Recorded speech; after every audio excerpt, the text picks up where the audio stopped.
Hello friends, post market రిపోర్ట్లోకి మన మిత్రులందరికీ స్వాగతం. ఈరోజు మే 22వ తారీఖు గురువారం. మొత్తం మీద మార్కెట్స్ అయితే నెగిటివ్గా క్లోజ్ అయినాయి. సో ఓపెన్ ఇంట్రెస్ట్ ఎలా బిల్డప్ అయింది అండ్ రేటింగ్స్ అయితే కొన్నిటికి అప్గ్రేడ్ అనేది డౌన్గ్రేడ్ అనేది చేయడం జరిగింది. దాని గురించి కూడా ఒకసారి డిస్కస్ చేద్దాం.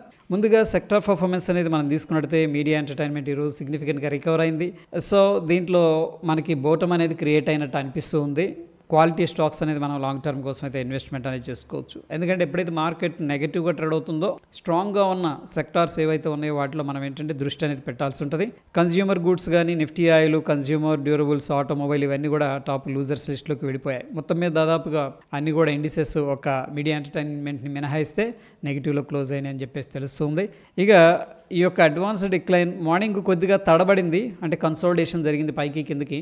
బట్ దాని తర్వాత క్లియర్గా ఏంటంటే ఈ యొక్క డిక్లైన్ రేషియో అనేది పెరిగింది. అంటే పడిపోతున్న స్టాక్స్, కరెక్షన్ జరుగుతున్న స్టాక్స్ ఎక్కువగా ఉన్నాయి అన్నమాట మార్నింగ్ నుంచి కూడా. బట్ ఎండ్ ఆఫ్ ది డేకి కొద్దిగా రికవర్ అయినాయి. అడ్వాన్స్ మనం పరిశీలించినట్లయితే 202 స్టాక్స్ ఉండగా నిఫ్టీ 500లో డిక్లైన్ వచ్చేసరికి 299 అనేది కనిపిస్తూ ఉన్నాయి. ఇక ఏదన్నా మిస్ అయినాయి అనుకోండి ఈ నంబరు ఒకటేరా, అది ఫ్లాట్గా ఉందని చెప్పేసి మనం అర్థం చేసుకోవచ్చు. ఇక అయితే ఫ్రెండ్స్, ఇక్కడ నిఫ్టీ 50లో మనం టెక్నికల్గా రిలేటివ్ స్ట్రెంత్ ఇండెక్స్ బేస్ చేసుకొని సార్ట్ అవుట్ అనేది చేసుకున్నాం అనుకోండి. అబోవ్ 60 అండ్ 55 పైన స్టాక్ అనేది స్టార్ట్ అవుతుంది అంటే డెఫినెట్గా పాజిటివ్గా బుల్లిష్ మూమెంట్లో మనం కన్సిడర్ చేసుకోవచ్చు. అదేవిధంగా కిందకు వస్తుంది ఏది లైక్ 60 కానీ 55 కానీ 50 కానీ అలాగా, అప్పుడు ఏంటంటే దాన్ని మనం షార్ట్ టర్మ్లో బేరిష్గా కన్సిడర్ అయితే చేసుకోవచ్చు. ఇక్కడ అబోవ్ 60 వచ్చేసరికి మనకి చాలా స్టాక్స్ ఉన్నాయి. దాంట్లో Tata Motors, doctor Reddy's Labs, Larsen, SBI Life Insurance, Titan, Adani Ports, Bajaj Auto, Jio Financials, Hero Motor Corp, HDFC Life, Tata Steel, Bharat Electronics అనేది కనిపిస్తుంది. సో ప్రాబ్లం ఏంటంటే వీటిల్లో మనకి అంటే అన్నీ పెరుగుతాయని కాదు, వీటిల్లో మనం ముఖ్యంగా లాంగ్ సైడ్ తీసుకోవాలంటే కూడా ఏదైనా స్టాకు మంచి లెవెల్ దగ్గర ఉన్న మంచి బ్రేక్అవుట్ అనేది జరుగుతున్నా సరే ఈ స్టాక్స్ అనేది మనం ఫిల్టర్ అయితే చేసుకోవచ్చు. ఇండియాకి సంబంధించిన ఎకనామిక్ క్యాలెండర్ అనేది మనం పరిశీలన చేసినట్లయితే ఈరోజు ఉదయం 10:30 composite PMI data, manufacturing PMI data, service PMI data అనేది రిలీజ్ చేశారు హెచ్ఎస్బిసి వాళ్ళు. అయితే ఇక్కడ మ్యానుఫ్యాక్చరింగ్ పిఎంఐ డేటా అంటే పర్చేజింగ్ మేనేజర్స్ ఇండెక్స్ డేటా అనమాట. అంటే ఈ కంపెనీలని సర్వే చేస్తాయి అనమాట. అంటే మీరు రా మెటీరియల్స్ అనేది కొంటున్నారా? ఎస్, అది కొంటున్నామంటే డెఫినెట్గా డిమాండ్ ఉందని చెప్పేసి. నెక్స్ట్ కొత్త వర్కర్స్ని కానీ ఎంప్లాయీస్ని కానీ రిక్రూట్ చేసుకుంటున్నారా? అండ్ సేల్స్ అనేది పెరుగుతున్నాయా? అండ్ ప్రొడక్షన్ అనేది ఇంక్రీజ్లో ఉందా, డిక్రీజ్లో ఉందా, అంటే డిమాండ్లో ఉందా లేకపోతే సప్లైలో ఉందా? అండ్ నెక్స్ట్ వచ్చేసరికి మీరు ఎగ్జిక్యూట్ చేయగలుగుతున్నారా, డెలివరీ ఇవంతా కూడా ప్రాపర్గా జరుగుతుందా లేదా? సో ఇది ఒక చెక్ లిస్ట్ అనమాట. వీటిని బేస్ చేసుకొని ఈ యొక్క పిఎంఐ డేటా అనేది రిలీజ్ చేయడం జరుగుతుంది. సో ఇది పెరుగుతుందనుకోండి, డెఫినెట్గా వాళ్ళు పాజిటివ్ ఫీడ్బ్యాక్ ఇచ్చినట్టు అర్థం చేసుకోవచ్చు. సో దీన్ని మనం ఏంటంటే ఈ యొక్క మ్యానుఫ్యాక్చరింగ్ సంబంధించిన డిమాండ్ అనేది ఇంక్రీజ్ అవుతుంది. ఒకవేళ ఈ నెంబర్ అనేది తగ్గుతూ వస్తూ ఉందనుకోండి, అప్పుడు మ్యానుఫ్యాక్చరింగ్ సంబంధించిన ఈ డిమాండ్ అనేది వీక్ అవుతుందని చెప్పేసి అర్థం చేసుకోవచ్చు. అయితే ఇక్కడ ఉన్న డేటా ప్రకారం మనం చూసినట్లయితే ప్రీవియస్గా 58.2 ఉండేది. బట్ కన్సెన్సస్ అంటే ఏంటంటే ఎవరైతే అనలిస్టులు ఉన్నారో వాళ్ళు ఎక్స్పెక్ట్ చేస్తున్నారు అనమాట, ఏమని ఇది తగ్గుతుంది అని చెప్పేసి. బట్ ఈ సర్ప్రైజ్ ఇచ్చింది, ఏదైతే ప్రీవియస్గా ఉందో దానికంటే కూడా మంచి నంబర్ అనేది ఇచ్చింది. సో మ్యానుఫ్యాక్చరింగ్ పిఎంఐ డేటా అనేది ఇది పాజిటివ్గా ఉందని చెప్పేసి చెప్పుకోవచ్చు. ఇక సర్వీసెస్ సెక్టార్కి సంబంధించిన పిఎంఐ డేటా, అంటే వాళ్ళు సర్వీసెస్ అందిస్తూ ఉంటారు కదా, డిమాండ్ ఉందా, మీకు క్లయింట్స్ వస్తున్నారా, ఇవన్నీ కూడా వాళ్ళ డేటా అనేది కన్సిడర్ చేయడం జరుగుతుంది. ఎగైన్ ఏంటంటే ఇక్కడ 58.7 ఉండేది, అందరూ కూడా 58.3 ఉంటుందని వస్తుందని ఎక్స్పెక్ట్ చేశారు, తగ్గుతుందని. బట్ సర్ప్రైజ్ ఇచ్చింది. Okay, so which is a positive factor అని చెప్పేసి చెప్పుకోవచ్చు. ఇక కాంపోజిట్ పిఎంఐ డేటా అంటే ఈ రెండింటిని కలుపుకొని అని చెప్పేసి చెప్పొచ్చు. ఓకే, ఎనీహౌ ఇది పాజిటివ్ డేటా మనకి. బీఎస్సీ షేర్ వచ్చేసరికి ఈరోజు 5% దాకా పడిపోవడం అనేది జరిగింది. అయితే కొంత న్యూస్ అనేది రావడం జరిగింది. సెబీ హింట్ ఇస్తుంది, ఏది ఎన్ఎస్సి ఎక్స్పైరీని గురువారం నుంచి మంగళవారానికి తీసుకురావాలని చెప్పేసి. ఇండివిజువల్ స్టాక్స్లో చాలామంది బ్రోకరేజ్ సంస్థలు కానీ ఫైనాన్షియల్ సంస్థలు కానీ ఏంటంటే రేటింగ్స్ అనేది ఇవ్వడం జరిగింది. ముఖ్యంగా ఇండస్ఇండ్ బ్యాంక్ షేర్స్ వచ్చేసరికి ఈరోజు గ్రీన్లో ట్రేడ్ అయ్యి, అఫ్కోర్స్ వీళ్ళకి Q4 లాస్ అనేది అనౌన్స్ చేసినప్పుడు కూడా. అయితే ఈ యొక్క పర్టికులర్ షేర్స్ అనేది మనం బై చేయాలా, సెల్ చేయాలా, హోల్డ్ చేయాలా అన్న విషయానికి వచ్చేసరికి ఇక్కడ డిఫరెంట్ సంస్థలు డిఫరెంట్ అప్రోచ్ అనేది ఇచ్చాయి. ఆమ్కే గ్లోబల్ సంస్థ ఏం చెప్తుందంటే, ఏదైతే డెరివేటివ్ కాంట్రాక్ట్లో గ్లిచ్ అనేది వచ్చింది కదా వీళ్ళకి లాస్ అనేది, దానివల్ల ప్రస్తుతానికి దీని యొక్క టార్గెట్ అనేది రెడ్యూస్ అనే కాల్ ఇచ్చారు. సో ప్రీవియస్గా 725 రూపాయలు టార్గెట్ అనుకున్నారు, బట్ ఈసారి 650 రూపాయలకి దాన్ని తగ్గించారనమాట. అయితే కొత్త సీఈఓ గారు రావడం జరిగింది. ఆయన డెఫినెట్గా కంపెనీని ముందుకు తీసుకెళ్తారని అంటూనే, బట్ ఏంటంటే షార్ట్ టర్మ్లో కొద్దిగా ప్రెషర్ ఉంటుందని చెప్పేసి చెప్తూ ఉంది. నువామో కూడా రెడ్యూస్ కాల్ అనేది ఇవ్వడం జరిగింది. ప్రీవియస్గా 750 టార్గెట్ అనుకున్నారు, ఈసారి దాన్ని 600 రూపాయలకి తీసుకురావడం అనేది జరిగింది. సిఎల్ఎస్ఏ హోల్డ్ అనే టార్గెట్ ఇవ్వడం జరిగింది, హోల్డ్ అనే రేటింగు. సో ప్రీవియస్గా 780 అనుకున్నారు, ఈసారి 725 రూపాయల దాకా వెళుతుందని చెప్పేసి ఎక్స్పెక్ట్ చేస్తున్నారు. హెచ్ఎస్బిసి కూడా డౌన్ గ్రేడ్ అనేది చేసింది. ప్రీవియస్గా బై చేయమని చెప్పేసి చెప్పింది, ఈసారి రెడ్యూస్ అని చెప్పేసింది. ప్రీవియస్గా 770 అనుకున్నారు, ఈసారి టార్గెట్ 660కి తగ్గించడం అనేది జరిగింది. మోర్గన్ స్టెయిన్లే కూడా డౌన్ గ్రేడ్ అనేది చేసింది. ప్రీవియస్గా ఈక్వల్ వైట్ అనేది మెయింటైన్ చేసింది. అంటే ఫర్ ఎగ్జాంపుల్ మనం 10 కంపెనీల్లో ఇన్వెస్ట్ చేస్తున్నాం అనుకోండి, ఒక్కో కంపెనీలో 10,000 ఈక్వల్గా ఇన్వెస్ట్ చేసుకోండి అంటే 10,000 మీరు ఇన్వెస్ట్ చేయొచ్చు అని అర్థం. బట్ ఈసారి అండర్ వెయిట్ అంటుంది, అంటే మీరు తగ్గించండి, ఎక్స్పోజర్ తగ్గించండి ఈ కంపెనీకి అని చెప్పేసి. డెఫినెట్గా ఇదేంటంటే షార్ట్ టర్మ్లో మనం నెగిటివ్గానే కన్సిడర్ చేసుకుంటాం.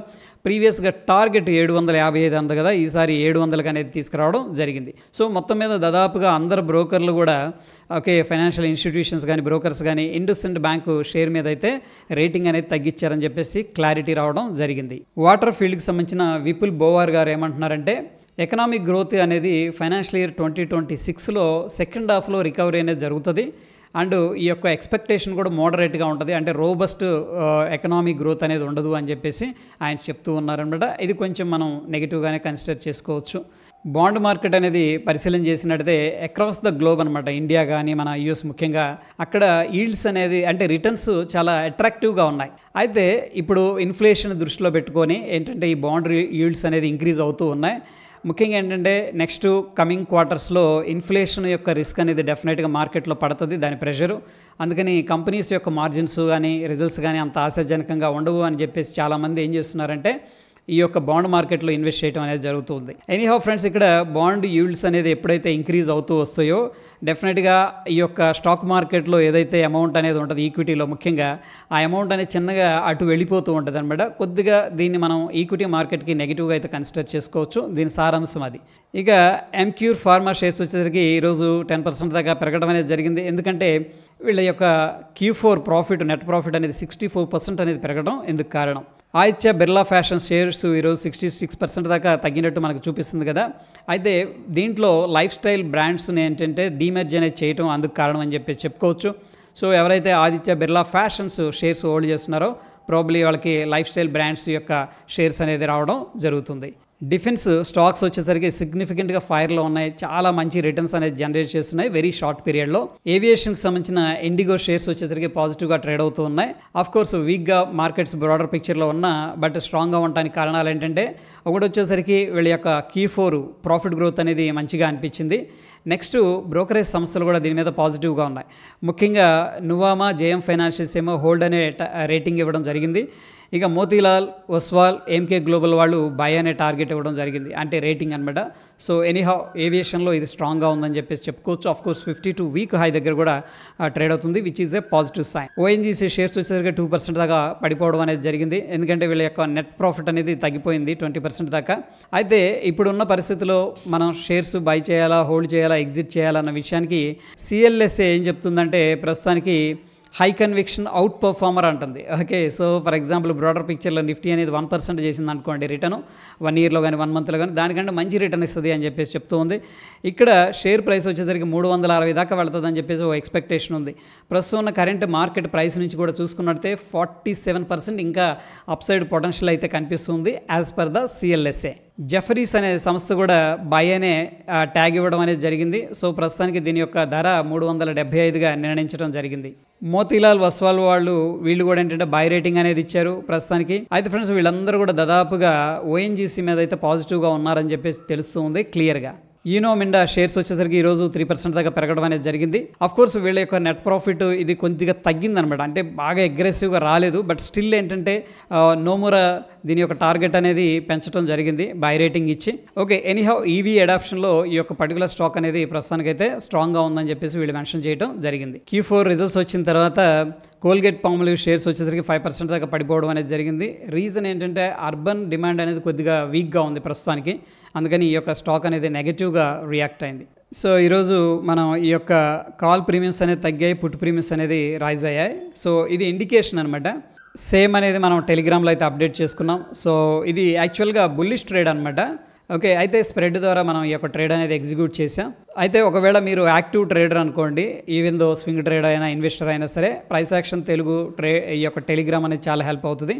ఎందుకంటే ఈరోజు మనం ఇంత మార్కెట్ వీక్గా ఉన్నప్పుడు కూడా పాలీప్లెక్స్ స్ట్రాంగ్ స్క్రిప్ట్ అని చెప్పేసి 10 గంటల 44 నిమిషాలకి మనం అప్డేట్ చేసుకున్నాం. అప్డేట్ చేసిన దగ్గర నుంచి కూడా 5% దాకా పెరగడం అనేది జరిగింది. సో ఇన్ ఏ డే 5% అంటే which is a very good అనమాట. సో ఎవరైతే జాయిన్ అవ్వలేదో ఒకసారి టెలిగ్రామ్ కంటెంట్ అనేది చూడండి. ఎందుకంటే మనం అన్ని న్యూస్లు కాకుండా ఏది మన సోషల్ మీడియాలో వచ్చేయన్ని ఇంపార్టెంట్, అంటే యాజ్ ఏ ట్రేడర్గా మనకి ఏం ఉపయోగపడతాయి అనేది చాలా జాగ్రత్తగా నేను అప్డేట్ అనేది చేస్తూ ఉంటాను. సో చూసి మీకు నచ్చితే తప్పకుండా జాయిన్ అవ్వండి. సేమ్ అనమాట. మనకు చూడండి ఇక్కడ మార్నింగ్ నుంచి కూడా పుట్స్ ప్రీమియమ్స్ పుట్ అనమాట. ఇది రైజ్ అవుతుందంటే మనకి సెంటిమెంట్ వీక్గా ఉందని చెప్పేసి, కోర్స్ కాల్స్ డౌన్ అయిపోతున్నాయి అంటే కాల్స్ సెల్లింగ్ అనేది జరుగుతుందని చెప్పేసి క్లియర్గా ఈ యొక్క ఇండికేషన్ అనేది చెప్తూ ఉంది. ఇక ఓపెన్ ఇంట్రెస్ట్ విషయానికి వచ్చేసరికి మనకి 0.8% అయితే ఈరోజు నిఫ్టీ అనేది నెగిటివ్గా క్లోజ్ అయింది. ఈరోజు ఎక్స్పైరీ మొత్తం మీద ఈరోజు అనుకున్నాం 24,500 ఒక ఇంపార్టెంట్ సపోర్ట్ లాగా ఉండొచ్చు అని చెప్పేసి, అయితే 24,600 దగ్గర అయితే క్లోజ్ అయింది. సో నెక్స్ట్ వీక్ ఎలా ఉందనేది మనం పరిశీలన చేసినట్టు పుట్ కాల్ రేషియో అనేది 0.71 ఉంది. స్టిల్ కొద్దిగా బైరిష్ సెంటిమెంట్ అయితే కనిపిస్తుంది as per the open interest. Bank Nifty విషయానికి వచ్చేసరికి కొద్దిగా ఇంప్రూవ్ అయింది, 0.89 అనేది చూపిస్తుంది. అంటే ఒకటి కంటే తక్కువ ఉంది కాబట్టి స్టిల్ కొద్దిగా బైరిష్ సెంటిమెంట్ ఉంది. సెన్సెక్స్ విషయానికి వచ్చేసరికి పుట్ కాల్ రేషియో అనేది మనకి 0.76 అనేది చూపిస్తుంది. కోర్స్ షో ఆల్ అనేది కూడా తీసుకున్నట్టయితే కూడా మనకు 0.62 ఉంది. సో మొత్తం మీద అయితే మనకి కొద్దిగా నెగిటివ్ సెంటిమెంట్ స్టిల్ ఉంది. కాల్స్ అనేది కొద్దిగా అగ్రెసివ్గా సెల్లింగ్ జరుగుతూ ఉంది. ఇండియా విక్స్ విషయానికి వచ్చేసరికి 1.65% అనేది డ్రాప్ అయింది. ఇండియన్ మార్కెట్స్ స్టేబుల్గా ఉన్నాయని చెప్పేసి అర్థం చేసుకోవచ్చు. ఇక Dow Jones industrial average futures అనేది ప్రస్తుతానికి అయితే సైడ్ వేస్లో ఉన్నాయి. ప్రస్తుతం మనం చూస్తున్న సమయానికి 45 పాయింట్స్ అయితే పాజిటివ్గా ఉంది. ఇక డాలర్ ఇండెక్స్ అయితే వీక్ అవుతూ వెళుతూ ఉంది. అది ఫ్రెండ్స్, ఈరోజు మనం కొన్ని లెవెల్స్ అనేది మెన్షన్ చేసుకున్నాం. 1 అవర్ టైం ఫ్రేమ్కి ఒకసారి వెళదాం ఏం జరిగింది అనేది. సో ప్రీవియస్గా మనం ఇక్కడ మార్క్ చేసి పెట్టుకున్నాం అండ్ ప్రీ మార్కెట్లో కూడా మనం చెప్పుకున్నాం. ఇక్కడ 24,500 అనేది ప్రాబబ్లీ సపోర్ట్ లాగా ఉండొచ్చు అని చెప్పేసి. ఈరోజు ఏం జరిగిందంటే లిక్విడేషన్, అంటే స్టాప్ లాస్ హంటింగ్ జరిగి ఇక్కడ నుంచి బౌన్స్ అయింది. ప్రస్తుతం మనకి ఇమీడియట్గా ఇది రెసిస్టెన్స్ ఉంది. ఆ లెవెల్ బ్రేక్అవుట్ అయితే ఇది అనదర్ రెసిస్టెన్స్ అనమాట. ఓకే, ఎనీహౌ ప్రస్తుతం అయితే మనకి ఎటువంటి మేజర్ స్వింగ్స్ అనేది క్రియేట్ చేయలేదు కాబట్టి దీన్ని ఒక బౌన్స్ లాగా అయితే మనం కన్సిడర్ చేసుకోవచ్చు. ఇక బ్యాంక్ నిఫ్టీ విషయానికి వచ్చేసరికి చూడండి, ఇక్కడ సపోర్ట్లో చాలా టైం స్పెండ్ చేసింది. 2 అవర్స్ డోజీస్, దాని తర్వాత ఇక్కడ నుంచి సపోర్ట్ తీసుకొని సిగ్నిఫికెంట్గా బ్రేక్అవుట్ అయింది. సో ఎనీహౌ మనకి ఇక్కడ ఒక ట్రెండ్ లైన్ లాగా ఉంది. సో ట్రెండ్ లైన్ అనేది బ్రేక్అవుట్ అయింది అనుకోండి, 55,176, దాని తర్వాత 55,500 దాకా వెళ్ళడానికి అయితే పాసిబిలిటీస్ కనిపిస్తూ ఉన్నాయి. ఇక సెన్సెక్స్ విషయానికి వచ్చేసరికి ప్రీవియస్గా ఏదైతే రెసిస్టెన్స్ అనుకొని మార్క్ చేసామో ఎగ్జాక్ట్గా ఆ లెవెల్ దగ్గరకు వచ్చి అక్కడి నుంచి కూడా సిగ్నిఫికెంట్గా బౌన్స్ అనేది జరిగింది.